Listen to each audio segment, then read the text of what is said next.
Բարև ձեզ, հարգելի քաղաքացիներ։ Եթերում նորից ծովից ծով ոդքասթն է, Անտիֆեյքի եթերում։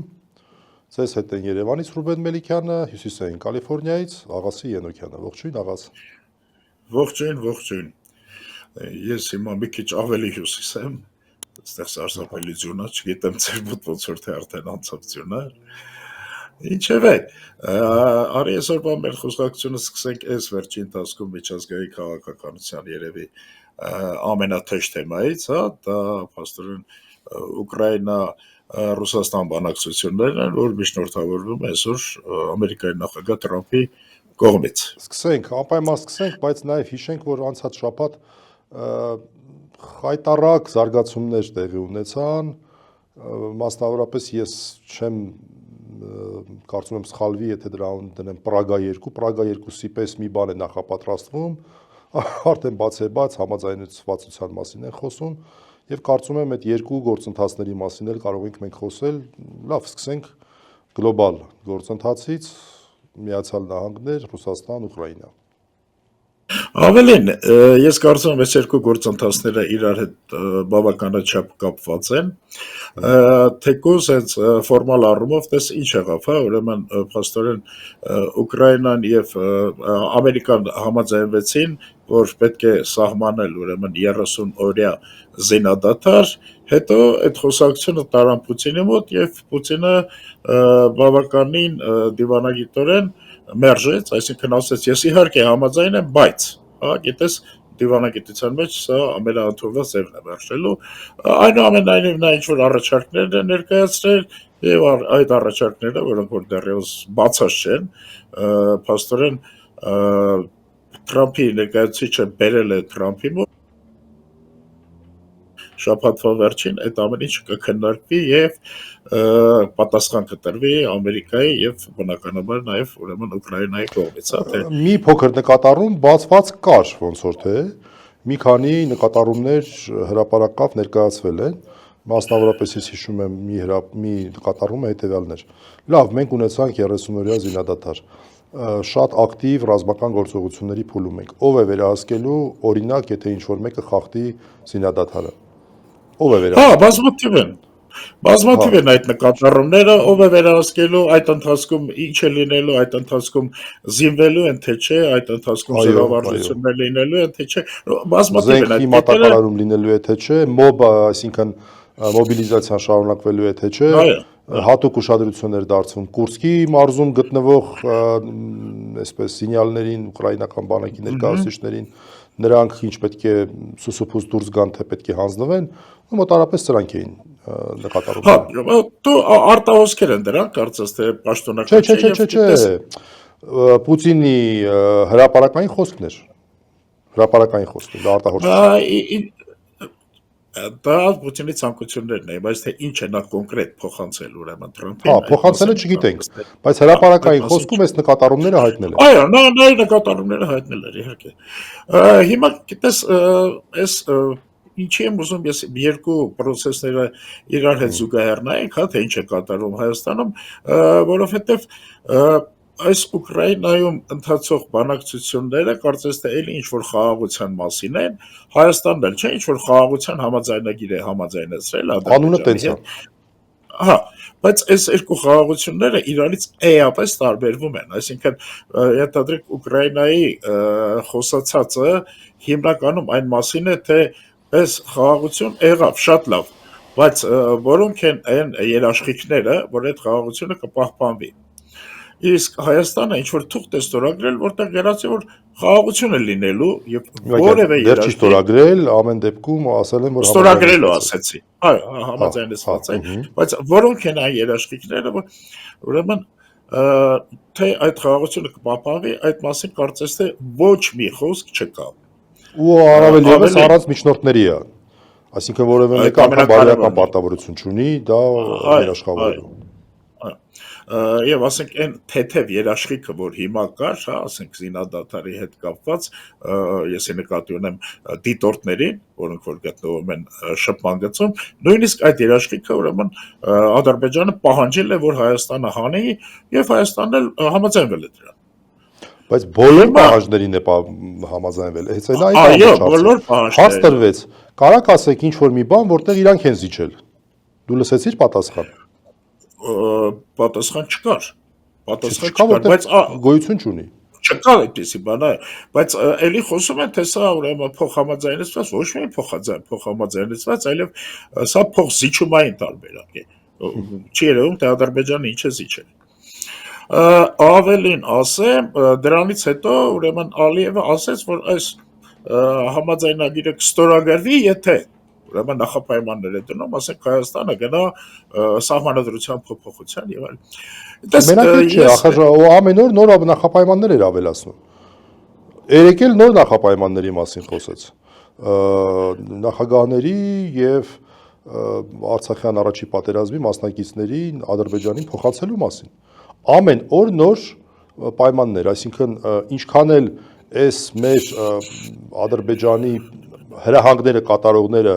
փորձեն ժողովրդի մոտ տպավորություն ստեղծել, որ իրենք հավասարի նստել, պայմանավորվել, մի բան իրանք են զիջել, մի բան նրանք, Ադրբեջանը ցույց է տալի, որ դա տենց չի։ Հիմա այս թուղթը ինչ է տալու մեզ։ Սա ամենակարևոր հարցն է, չէ՞, ուրեմն մեզ ոչ մի բան չի տալու, ես գիտեմ ինչա տալու Նիկոլը։ Նիկոլը ուզում է, որ Իրան տրվի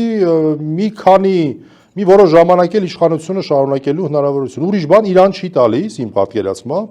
իսկ հայ ժողովրդին տալիս է նվաստացման նոր շատ ավելի խորը եւ համապարփակ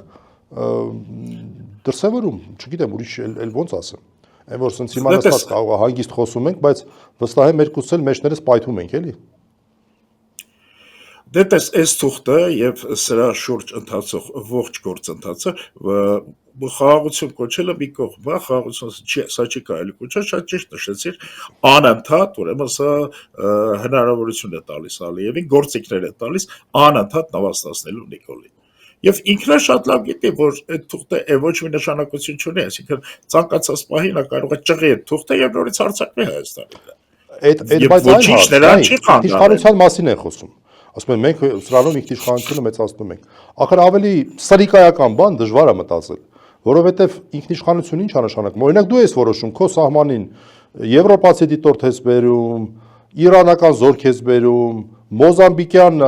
պարողներ ես բերում, ինչ ուզում ես բերում ես, դու ինքնիշխանություն ունես, քո որոշելիքն է։ Սրանով դու հրաժարվում ես քո այդ իրավունքից։ Այդ եղավ ինքնիշխանություն։ Ավելին, սրանով դու հրաժարվում ես, չէ, լրացուցիչ, սրանով դու հրաժարվում ես ուրեմն այդ միջազգային հայցերից, որ ուրեմն Ադրբեջանի դեմ կա, չէ։ Ու նշի որ Ադրբեջանը դրանով կկաշկանդվի, ասում է հրաժարվում ենք հայցերից։ Այսօրվանից ես չգիտեմ Ադրբեջանը ինչեր ունի, վաղը նոր բաներ կներկայացնի։ Ի տարբերություն մեզ, որ մենք չենք էլ կարող վաղը ինչ-որ նոր բան ներկայացնել։ Գիտես, ես գիտեմ հետևյալը, որ ուրեմն Ալիևը շատ լավ հասկանում է, որ այս ամեն ինչից հետո, Նիկոլի գնալուց հետո, այս ամեն ինչը playback-ը արվելու, հա, ուրեմն ետ է խաղացվելու, Նիկոլը հայտարարվելու է դավաճան։ Հնարավորություններն է չեղարկում կամ չեզոքացնում, այս անտանեն անում։ Նա շատ լավ հասկանում է, որ Նիկոլը հայտարարվելու է դավաճան եւ նրա ստորագրած որևէ թուղթ իրավական արժեքը կորցնելու է։ Սա շատ կարևոր է, հա, եւ այս ամենից ուրեմն նա եւ իրավականորեն եւ ես չեմ կասկածում, որ նաեւ զորքով, նաեւ զենքով, հա, ամեն ինչով ուրեմն փորձելու է այնպես անել, որ այս Նիկոլի ենթադրաբար ստորագրվելիք այս թուղթը, ուրեմն հնարավորինս երկար աշխատի Ադրբեջանի օգտին։ Ես այսքան եմ հասկանում այս թղթից։ Հիմա արի գնանք հետևյալ հարցին, իսկ ինչու հիմա որոշեց Նիկոլը այդ թուղթը ստորագրել։ Այ գնանք այդ հարցին։ Ինչու հիմա նա որոշեց։ Չէ, լավ, արի ճիշտ ձևակերպենք։ Ինչի հենց հիմա ինքը կատարեց այդ խայտարակ վերջի զիջումները։ Վերջին, այսինքն ինքը զիջելով եկել էր, երկու բանից բռնվել էր, մեկը եվրոպացիներն էին, մյուսը հայցերն էին, եւ վերջում հայտարարեց, որ դրանից էլ ենք հրաժարվում, բայց տեսեք ինչ ասեց։ Ասես թուղթը նայեցինք, տեսանք, որ ընդհանուր համատեքստում ոնց որ թե այնքան էլ տես չի, որ մենք չենք կարա դրանից կարճենք, այսինքն в принципе կարանք նաեւ այդ պահանջներից հրաժարվենք։ Ապուշություն դուս տվեց էլի։ Ասենց ընդհանուր համատեքստում։ Մի խոսքով այն որ ակնհայտ էր բան չուներ ասելու։ Այստեղ հարցը առաջանում, թե ինչի հենց հիմա։ Այ հիմա խնդրեմ փորձառու շատ կարևոր է։ Եվ ես սա իհարկե կապում եմ հենց փաստորեն այս ուրեմն Ռուսաստան Ուկրաինա ընթացող բանակցությունների հետ, գիտես, անկախ նրանից թե կողմերը ինչին են համաձայնվում, ինչին չեն համաձայնվում, Տրամպը պինդ է կպել այս ուրեմն խնդրից եւ նա փորձելու է գնալ միջև վերջ, փորձելու է բերել որևէ համաձայնություն։ Հա, որևէ համաձայնություն, մի բան, որ նա կարողանա ուրեմն ցույց տալ, որ տես ես արեցի։ Ոչ ոք չէր կարողանում անել, ես արեցի։ Դրա համար տես Հա, նա փաստորեն ճաշում է եւ Ռուսաստանի վրա, ճաշում է Ուկրաինայի վրա, Ռուսաստանին ասում է քո հանդեպ սանկցիաներ կիրառեմ, Ուկրաինային ասում է քո, չգիտեմ, հետախուզական տվյալները կփակեմ, քեզ զենք չեմ տա, բոլոր գործիքները օգտագործում են, որպեսզի սա տանի մեջ։ Ինչևէ, ուրեմն ակնհայտ է, որ այս պատերազմից հետո Հայաստանի դերը տարածաշրջանում եւ մասնավորապես Ռուսաստանի համար կտրուկ փոխվելու է։ Այսինքն էլ Հայաստանի միջոցով, ոնց են ասում, հարսի բարեմասնություններով էլ փեսուն լավություն չեն անի։ Այսինքն էլ Հայաստանի միջոցով Թուրքիային լավություն չեն անի։ Իսկ դրա համար է բերվել Հայաստանում նշանակվել այսպիսի, ինչ ասեմ, ամբողջաշար, այսպիսի դավաճան ղեկավար, որը որ նման զիջումների էր գնալու։ Հիմա Ռուսաստանը կարծում եմ նույնիսկ Թուրքիայի հետ իր հարաբերությունները արմատապես կփոխվեն, նույնիսկ կարելի է ասել տրամագծորեն կփոխվեն եւ Հայաստանի դերն է փոխվելու։ Սա ինչ է նշանակում։ Սա նշանակում է, որ Նիկոլը այլևս պետք չի։ Հիմա քանի դեռ իմ կարծիքով, քանի դեռ ուրեմն հաստատված չի նման իրավիճակը, Նիկոլը փորձում է գնալ նոր ընտրությունների։ Նիկոլը փորձում է գնալ հերթական արտահերթ ընտրություններին, որպեսզի ուրեմն հաստատի իր աթոռը եւ այդ ընտրություններին գնալու համար նրա հիմնական հաղթաթուղթը լինելու է թղթի կտորեն։ Այս խաղաղության պայմանագիրը գնալու է գյուղից գյուղ, ասի, տեսեք, ես ձեր համար խաղաղություն եմ բերել, ուրեմն ես ինչ որ պետք էր արեցի, ինչ որ հասնում էր ինձանից արեցի, ես շատ լավ ղեկավար եմ, ես կարողանում եմ աշխատել եւ։ Ես սա եմ տեսնում պատճառ, ճիշտ ասած, հիմա այս process-ներին գնալու։ Ավելին ասեմ, սրան նպաստող երկու կարևոր գործոն կա, ուրեմն առաջինն այն է, որ այսօր Հայաստանի, ասենք, հիմնական ընդդիմադիր ուժերի միջև գնում է փոխադարձ մեղադրանքներ, գնում է փոխադարձ կամպրոմատների ներկայացում, ամեն դեպքում սրանք երկուսն էլ արդյունքում թուլանում են, խոսքը ուրեմն գնում է առաջին եւ երկրորդ նախագահների կողմնակիցների մասին։ Ներողություն, երկրորդ ու երրորդ նախագահների թեկնածուների մասին, արդյունքում իհարկե սրանք երկուսն էլ թուլանում են։ Սա մի գործոն եւ երկրորդ գործոնը իհարկե այն է, որ հիմա շատ են ուժեղացել ճնշումները Բաքվի վրա եւ Արցախի ուրեմն ղեկավարությունը հիմա գտնվում է Բաքվի բանտում։ Ես չեմ կասկածում, որ եթե նրանք դուրս գան Բաքվի բանտից, եթե Ադրբեջանը այդ ճնշումներին տեղի տա եւ եթե նրանք դուրս գան Բաքվի բանտից, ապա Երևանում նրանք դառնալու են շատ լուրջ կոնսոլիդացնող գործոն։ Քանի դեռ այս երկու գործոնն են, գումարած, ասենք, պատերազմի մոտալուտ ավարտի, ասենք Նիկոլի համար վտանգը, ռուս-ուկրաինական պատերազմի ավարտի վտանգը, քանի դեռ կա, այս ամեն ինչը նրան ստիպում է հիմա արագ հապշտապ գնալ նոր ընտրությունների։ Ես ընտրությունների մասով լսել եմ այդ կարծիքը, ինքս էլ եմ կարծում, որ եթե Գյումրիի ընտրություններում Աստված չանի Նիկոլը Գրանցի հաջողություն, ապա կտրուկ մեծանում է դրանից անմիջապես հետո նոր ընտրությունների գնալու, արտահերթ ընտրությունների գնալու հավանականությունը, առավել եւս տեղ այլ գործոններ էլ կան, տնտեսական վիճակի վատթարացումը, այն բոլոր խայտառակ կաշին քերթելու, չգիտեմ, այդ հարկային տերորի եւ դրա հետ փոխկապակցված մյուս process-ները, որ իրականացվում են եւ մարդիկ դեռ ամբողջությամբ չեն զգում, բայց գնալով ավելի շատ են զգալու, կարծում եմ դա գործոն կարող է լինի, որ հնարավորինս շուտ արտահերթ ընտրությունների գնա եւ ես որպես, ասենց ասեմ, շարքային ընդդիմադիր, եթե տենց կարելի է ասել, համարում եմ, որ այս պահին ընդդիմությունը չպետք է ընտրությունների նիկոլական օրակարգին տրվի։ Այսինքն ես տեսնում եմ, որ այս պահին օրորի փողոցով քայլող մարդկանց, համացանց եւ այլն, մարդիկ արդեն հերթական անգամ լցված են եւ օդ ու ջրի պես սպասում են ինչ որ առաջարկների փողոցային պայքարի։ Խաղաղ փողոցային պայքարի, բայց արդյունավետ փողոցային պայքարի։ Շատ ճիշտ է, այսինքն նախ Գյումրիի մասին ասեմ, ես կարծում եմ, որ անկախ Գյումրիի ընտրությունների արդյունքներից Նիկոլը գնալու է նոր արտահերթ ընտրություններին, այսինքն եթե Գյումրիում նա պարտվեց, ուրեմն ինչ է անելու, ինֆորմացիոն տերորն է ավելացնելու, ոստիկաններին ավելի շատ փող տալու, չգիտեմ, այս ամեն ինչը անելու է, որով որ կարողանա նա իրեն ուրեմն ապահովել հաջողություն համապետական ընտրություններում։ Դե բայց հոգեբանական վիճակը ուրիշ է, հələ պատկերացրու դու պարտված ես գնում ընտրությունների եւ դու հաղթած ես գնում ընտրությունների։ Հաստատ ուրիշ։ Դրա համար ինչքան լնգու լավաց կար, ինչքան նազիր վեզիր կար, ինչքան ինչ կար, չկար, հավաքես գնաց Գյումրի, այն էլ Գյումրիին լավ չի ճանաչում, որտեղ գյումրեցիները չեն սիրում էլի, որ իրենց վրա Երևանից մարդ են բերում։ Հաստատ ուրիշ է, իհարկե, բայց ամեն դեպքում նրա ուրեմն գոյատևելու շանսը նոր ընտրություններն են։ Հիմա տես, եթե ընդդիմությունը ուրեմն դուրս գա փողոցը դուրս գալու էլի արտահերթ ընտրությունների պահանջով, չէ՞։ Այսինքն ամեն դեպքում խոսքը արտահերթ ընտրությունների Չէ, մի վարքյան, այդտեղ ես համաձայն չեմ, որ դուրս է գալու, տարբեր այլ գործոններ կան, իմպիչմենտը նույնպես կարող է գործոն լինի, ինչի պետք է արտահերթ ընտրությունների Հասկացա, impeachment հետո էլի նոր ընտրություններ, այդ մասին եմ ասում։ Այսինքն խոսքը այն մասին է, շատ սկզբունքային տարբերություն կա ընտրությունը Նիկոլն հասկացնում, թե լրիվ ուրիշ մարդ այնտեղ նստած կազմակերպում ընտրություններ։ Ճիշտ է։ Մենք շատ լավ հասկանում ենք, որ Հայաստանում կարևոր չի ընտրությունները, այլ կարևոր է թե ով անցկացնում ընտրությունները։ Ով է հաշվում։ Այո,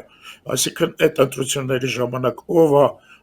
կոպիտ ասենք, ով է կառավարելու ուժայիններին եւ լրատվամիջոցները։ Այս երկու հիմնական գործոնը ում ձեռքին է լինելու։ Եվ սառումով, չգիտեմ, կարծում եմ, որ ընդդիմությունը պետք է ուղղակի Նիկոլի ձեռքից վերցնի նախաձեռնությունը, որպեսզի ուրեմն նրան հնարավորություն չտա հավերժանալու։ Տես մյուս գործոնի մասին էլ է ուզում խոսեի։ Նայ Ալիևը նա էլ է ուզում, որ Նիկոլը դառնա, չէ՞։ Նա էլ է ուզում, որ Նիկոլը հավերժանա, որ Նիկոլը շարունակական լինի։ Եվ այդ պատճառով իհարկե նա ընդունում է այս պահանջը, բայց այնուամենայնիվ այս ընթացքում ինչքան հնարավոր է փորձում է ծաղրել, փորձում է թուլացնել, փորձում է նվաստացնել, այո, Հայաստանին հնարավորինս ավելի ստոր վիճակի մեջ դնել։ Այս մասին է խոսքը։ Նա միևնույն Նիկոլի կողմնակից Հայաստանում ես չեմ տեսնում որևէ քաղաքական գործիչ, որ Ալիևին ավելի հաճո լինի, քան Նիկոլն։ Սա կարևոր գործ է, այսինքն նա օրինակ կաշխատի հենց Նիկոլի խաթր բանտում հնարավորինս երկար պահել, ասենք թե այս բաների մեր Արցախի ղեկավարությանը, այո, նա հենց Նիկոլի խաթր կարծում եմ նաև ձգձգում է ուրեմն ստորագրման process-ը, որ հենց այն պահին, երբ որ Նիկոլը պատրաստ եղավ ընտրություններ հայտարարելու, հենց այդ պահին ստորագրի, որ Նիկոլը թարմ թղթով մտնի ուրեմն ընտրությունների, ասենք, չհասցնեն նրան հակաճառել, չհասցնեն նրան ընդդիմանալ, ասել, որ դա հիմարություն է, դա խաղաղություն չի, հետքո վերած թուղթը, հա, այս առումով գիտես կարծես թե պասերով են խաղում ուրեմն Նիկոլը եւ Ալիևը։ Հիմա, չգիտեմ, այս պայմաններում ուրեմն իհարկե մենք ցավով ենք տեսնում, որ ընդդիմության մեջ բավականաչափ ծանր վիճակ է։ Ընդդիմությունը հիմա ուրեմն դեռևս չի պատրաստվում Նիկոլի զբերած անհեթեթությանը դիմակայել, ասենքն ինչով է դրան դիմադրում, ասենք ազգային ժողովում հարցեր բարձրացնելով եւ, չգիտեմ, լրատվամիջոցներում ելույթներում։ Քաղաքական հայտարարություններ կատարելով։ Այո, բայց մենք բոլորս էլ հասկանում ենք, որ դա բավարար չի, մարդիկ ակնկալում են փողոցային պայքար։ Միարժեքորեն, բայց այնպեսի փողոցային պայքար, որ մարդիկ երբ որ դուրս են գալիս փողոց, հետո չասեն, որ հա, այո, հետո չասեն, ներկացեք գնացեք արդյունավետություն, այո։ Շատ ավելի մշակված, շատ ավելի արդյունավետ, այդ է մարդկանց պահանջը։ Եվ այո, այս վերջի շրջանի գործընթացները էապես նվազեցրեցին դրա հնարավորությունները։ Դե գիտեք, ինչ ասեմ, մարդիկ դուրս են գալի շատ հարգարժան եթերով բանավիճում են, տենց Սերժը Նիկոլինա բերել տրամաբանության մեջ, ասում են Սերժը Նիկոլին բերելու համար սահմանադրություն փոխեց 15 թվականին, որտեղ որ ամրագրեց, որ անգամ բարձրագույն կրթություն չունեցողը այլևս կարող է դառնալ պատգամավոր, վարչապետ, նախարար եւ այլն։ Հանից պարզվում է 2005 թվականին նման պահանջ չի եղել, որ 2015-ով վերացվի։ Ասենց ինչ-որ բաներ ալնում էլի։ Լավ, դե թողնենք մի կողմ ամեն դեպքում համաձայն եմ, որ այս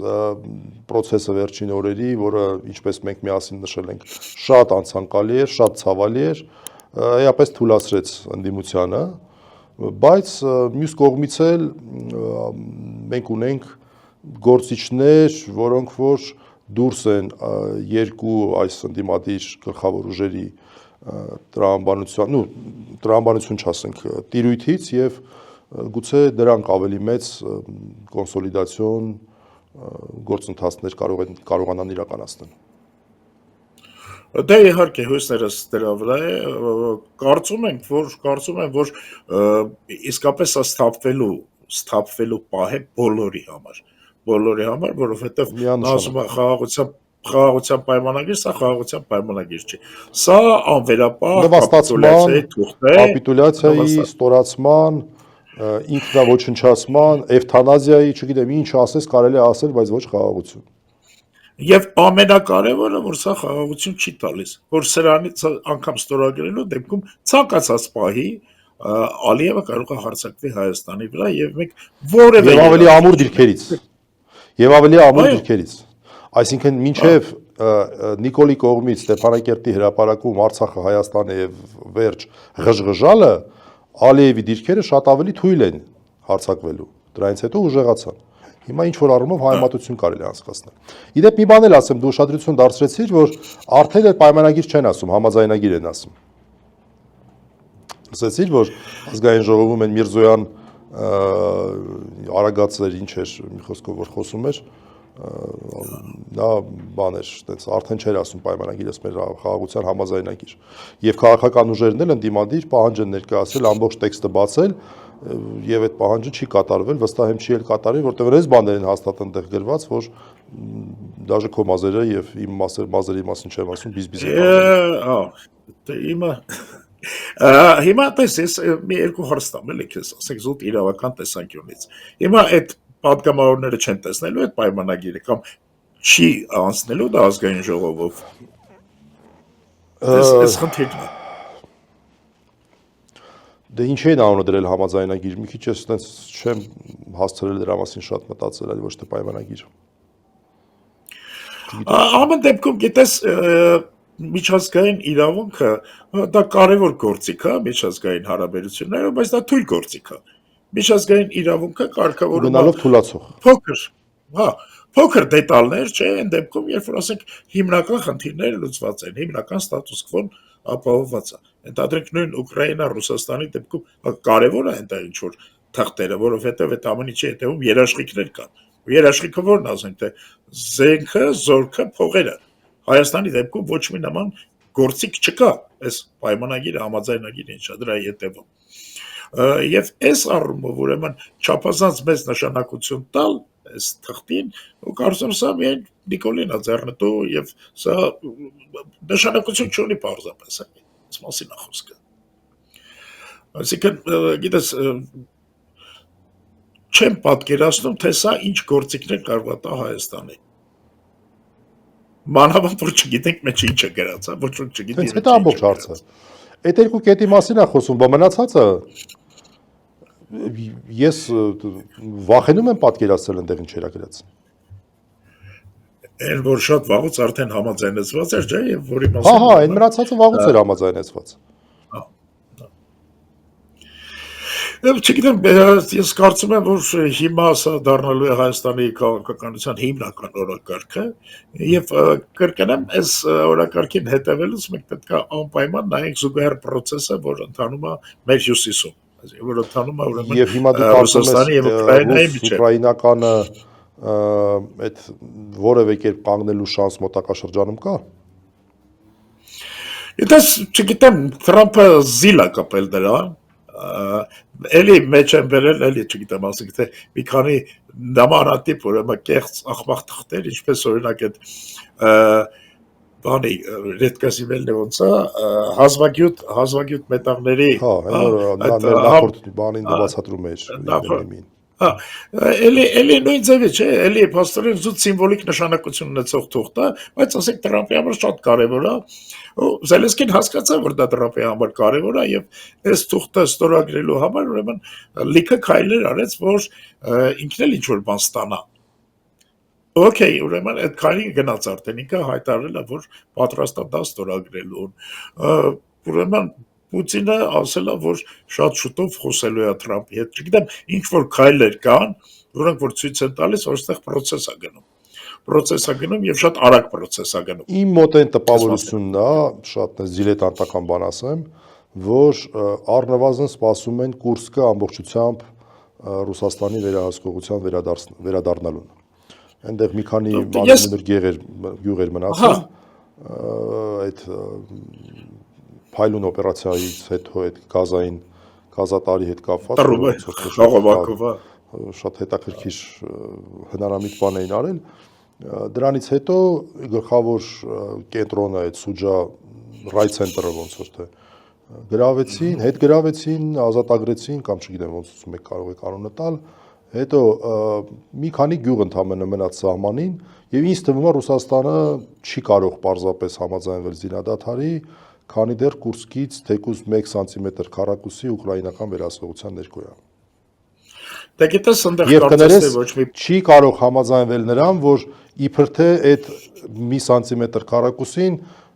զինադադարով վերադարձվեց Ռուսաստանին, այլ ոչ թե ինքը, որտեվ ինքը տենց գրռալ են առաջ է գնում 1-2 օրվա հարցանթը մնացել է։ Դե հա, հենց այդ մասին է խոսքը,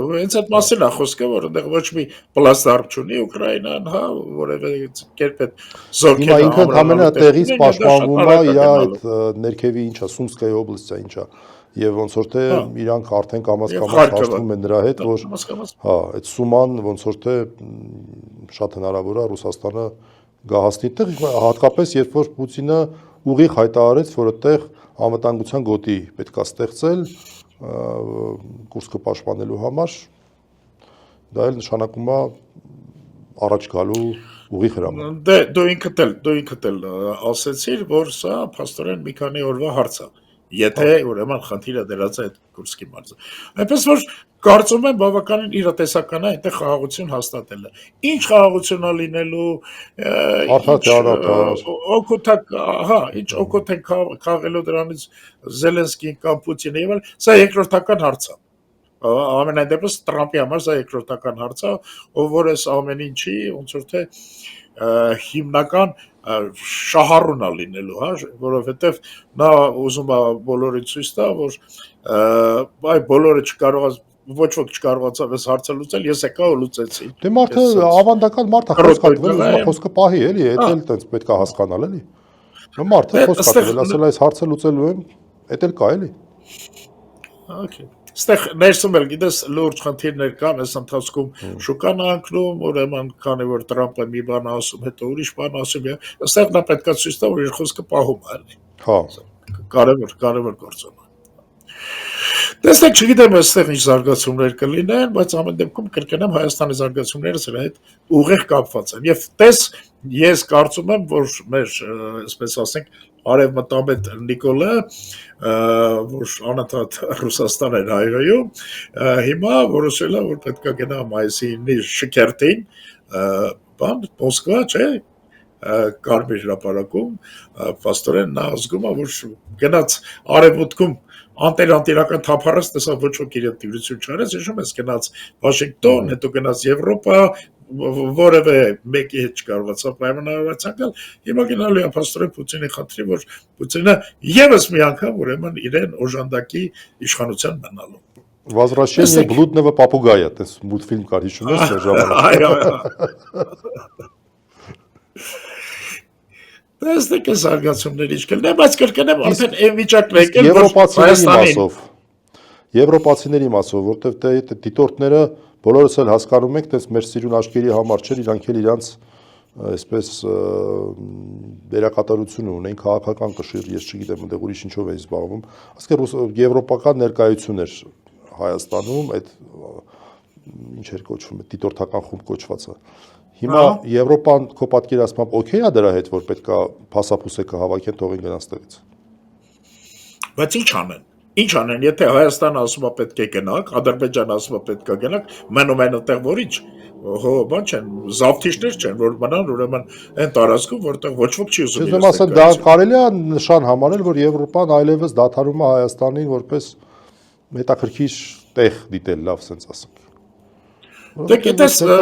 ոչ բան ունի, արդեն տենց է ստացվելու էլ, երբ որ դե երբեք էլ չի ունեցել լուրջ ներկայություն արևմուտքը Հայաստանում, այս ինչ որ մի քանի, չգիտեմ, Չալագյուզ ասելն էլ է բարձր բան, Հայաստանում որոշել են, որ Հայաստանը պետք է գնա դեպի Եվրոպա, հա, ու ինչ որ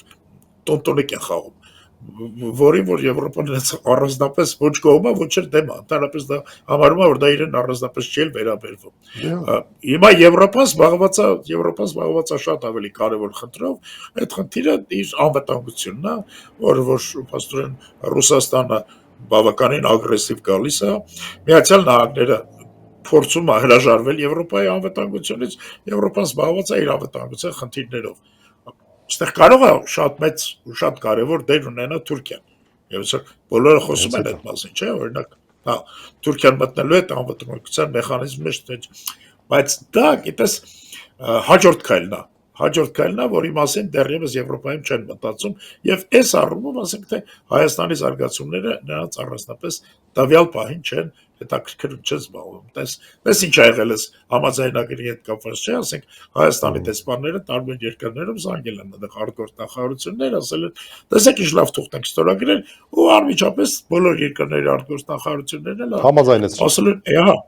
հա, ասել են, եթե դուք Եթե դուք համաձայնեք, հա, դուք համաձայնեք, որ դուք զիջում եք ամեն ինչ, մենք եթե ձեր վեճը չի մեր վեճն է, այս է էլի իրաց բանը։ Մենք կողմ ենք։ Այդ բոլոր տեսակի ողջույնները, չգիտեմ։ Հա, դրա մասին Գերմանիայի ողջույնն էլ ասում էր, շատ բաց տեքստով ասում է, մենք ողջունում ենք, որ վերջապես Հայաստանը քաջաբար զիջումներ կատարեց, պատկերացնում ես, ինչ նվաստացուցիչ է, որ չեն ասում, որ փող համաձայնեցրեցին, փողզիջումներով եկան, չէ, ասում է Հայաստանը քաջաբար զիջեց։ Ախպեր զիջելու քաջաբարը ո՞ր դա։ Զիջելու քաջաբարը ո՞ր դա, ասեք, զիջելու համար քաջություն է պետք։ Ես մի բան էլ ավելացնեմ, մի դեպք հետարքիր են այդ գործոնը մոռացանք, տես Նիկոլի առաջի քայլերից, հա, այս իր հաջորդ արտահերթ ընտրություններին պատրաստվելու, արի չմոռանանք նաև նոր քրեական գործերը։ Ուրեմն երկու պատգամավորի է փորձում հիմա մանդատից զրկել, նոր գործահարուցել Սերժ Սարգսյանի նկատմամբ, նոր գործահարուցել Ռոբերտ Քոչարյանի նկատմամբ, այս ամեն ինչը ես կարծում եմ նույն տրամաբանության մեջ է, որովհետև անհեթեթություններ են, այս ամեն ինչ, այդ բոլոր գործերն են, դու ավելի լավ գիտես անմիջական։ Ես այն օրը վերլուծություն էի գրել դրա հետ կապված կարճ, ամփոփիչ, այսպես թեզիսների ձևով, ես կանխատեսում եմ ռեպրեսիաների խստացում, մի քանի գործոններով պայմանավորված, տեսեք եվրոպացիների մասին ենք խոսում։ Մենք միշտ եվրոպացիներին ամոթանք ենք տալիս, երեսով ենք տալիս, ճիշտ ենք անում, որտեվ իրենք արդյունավետ չէին իրականացնում իրենց նախկին գործունեությանը համարժեք գործունեություն, մարդու իրավունքների գծով անկողմնակալ հայտարարություններ, գնահատականներ եւ այլն։ Բայց պետք է ընդունենք, որ այդ թույլ որ այդ վատ աշխատող գործոնը ամեն դեպքում որոշակի առումով զսպաշապիկի դեր էր կատարում։ Գոնե մի քիչ հոգեբանորեն։ Եվ հիմա դա էլ է անեանում։ Այդ գործոնը մոտենում է 0-ի։ Այսինքն ոչ մեկ էլ բանի տեղ չի էլ դնելու, էլի, ոչ մեկ իրանք չեն խոսելու, այլև չեն էլ վախենալու, որ եկեք վсё-таки այս քայլը չանենք, մարդես էլի կարող է եւ օրինակ այն ծանր վիրավորանքի գործով պետք է ընդունել, որ դա միակ դեպքն է եղել Հայաստանի այս նիկոլական շրջանում, որ իրանք դրսևորել են սկզբունքայնություն եւ պնդել են, որպեսզի այդ հիմար օրենքը քրեական օրենսգրքից դուրս գա։ Այդ այլ հարց, որ դրանից հետո նրանք սկսեցին խուլիգանություն որակել այդ նույն արարքները, Էդգարի դեպքում տանել, չգիտեմ, մի հատ նոր բստրած հոդված, այն բռնության սպառնալիք եւ այլն եւ այլն եւ այլն եւ այլն եւ բոլորը խտրական միայն ընդդիմադիրների նկատմամբ, միայն այսպես են մարդկանց նկատմամբ, որոնք որ քննադատական վերաբերմունք ունեն իշխող ես չեմ վախենա ասել օկուպացիոն ռեժիմին նմանվող կառույցին այդպիսի վերաբերմունք այդ ամեն ինչի գործոնը վերանում է արդեն սա մեկը երկրորդը շատ լավ հասկանում է այդ մարդը որ մեր երկրում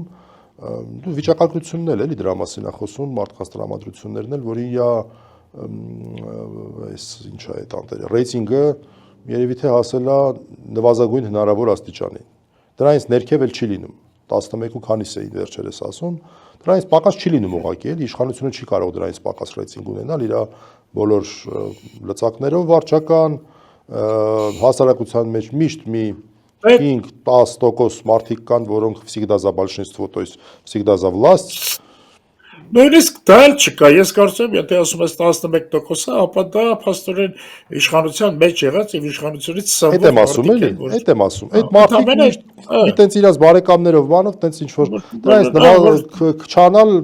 այսինքն մարդիկ տեսնում են, որ կարող է պատահի ինչ որ դիմադիր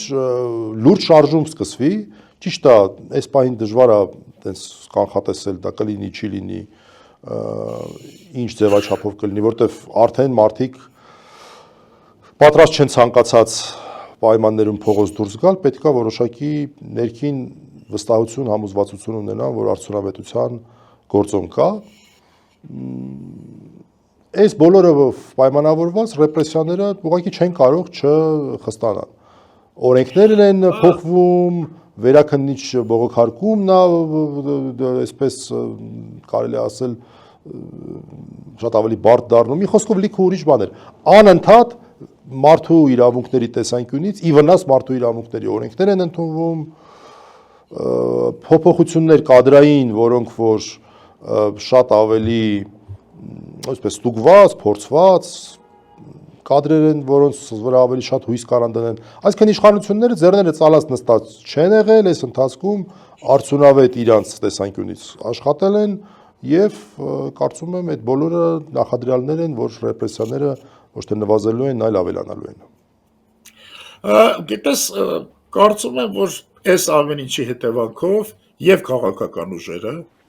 եւ քաղաքացիների համար ակնհայտ է դառնում, որ Նիկոլից որևէ լավ բան չի կարելի ակնկալել։ Եվ ուրեմն, փաստորեն իրավիճակը մնում է հենց իրենց ձեռքին։ Սա միգուցե լավ բան է։ Իրենց ձեռքին արդյոք իրենք կարողանան փաստորեն միասնական դուրս գալ փողոց, ես չեմ ուզում։ Դե քաղաքացի ես ասում, ախր քաղաքացիները պետք է կազմակերպող լինի, պետք է վստահություն շատ էդ եմ ասում, հենց էդ եմ ասում, հենց էդ եմ ասում, կարողանան արդյոք փաստորեն առանց իրար մեջ, այսպես ամբասանքների, վիրավորանքների դուրս գալ փողոց, որովհետև դա շատ ավելի կարևոր է, այսօր շատ ավելի կարևոր է Նիկոլին հեռացնելը, քան ուրեմն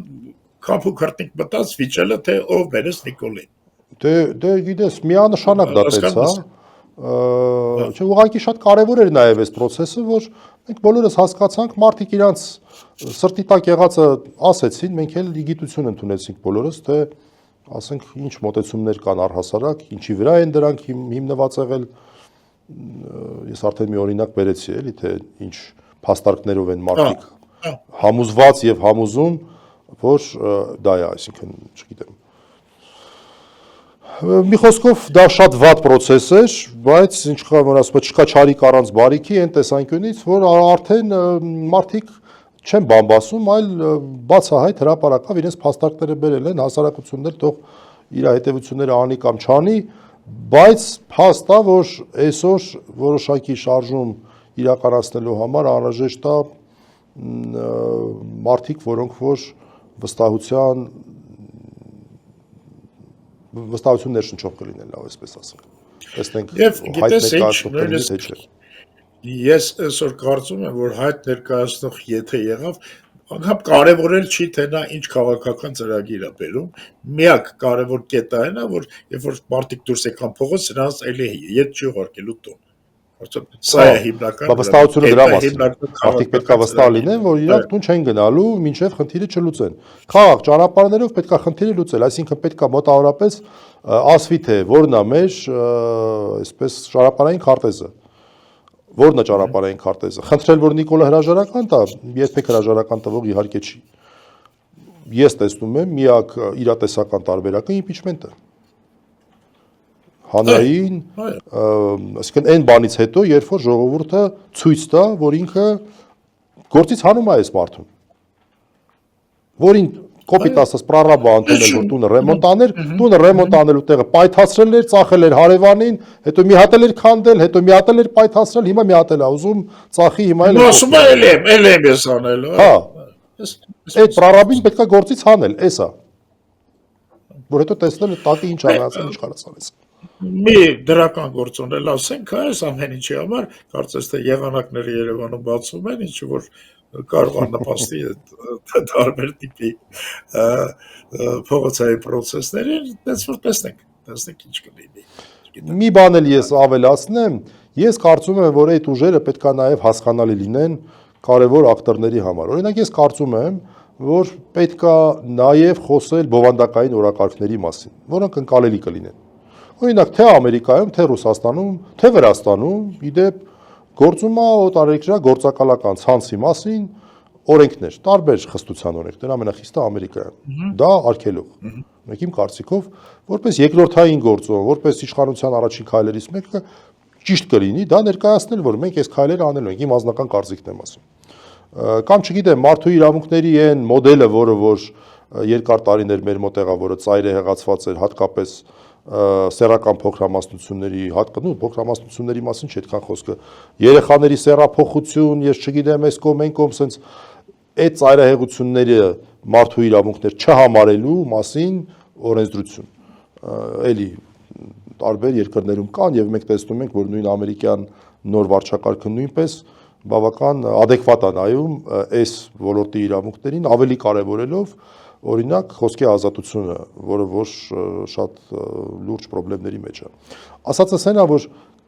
կարծում եմ այն մարդիկ, որոնք որ հայտ են ներկայացնելու, պետք է մտածեն նաև առաջինը իհարկե իշխանափոխության օրակարգի ներքո, նաև որոշակի իմպուլսներ տալու, թե իրանք ինչպիսի իշխանություն են պատկերացնում եւ ինչպիսի օրենքներ են պատրաստվում փոխել, եւ ես կարծում եմ այն ինչի մասին ես ասացի, դա կարելի է քննարկման առարկա դարձնել։ Միգուցե, բայց կրկնեմ, այստեղ ամենակարևորը իհարկե այդ լիդերների հաստատակամությունն է լինելու։ Այդ չի քննարկվում, այդ կարևոր բան չկա։ Դե սրանով ավարտենք մեր հերթական ծովիսովը, հույս ունենանք, որ մյուս ծովիսովին մենք արդեն ավելի, չգիտեմ, առնվազն փողոցային հնարավոր շարժման մասով ավելի դրական վիճակում կլինենք։ Նորից ասեմ, sense հանգիստ նստածի փրթեզրուցում ենք, բայց գիտեմ ես էլ դու էլ sense մեջներս պայթում ենք, որտեվ դու ահավոր է, էլի։ Այս զգացողությունը ահավոր է։ Հա։ Մինչ մյուս կիրակի 20:00 Երևանի ժամանակով 8 AM Ամերիկայի արևմտյան ափի ժամանակով եւ այլն։ Ստեսություն։ Ստեսություն, սիրելի բարեկամներ։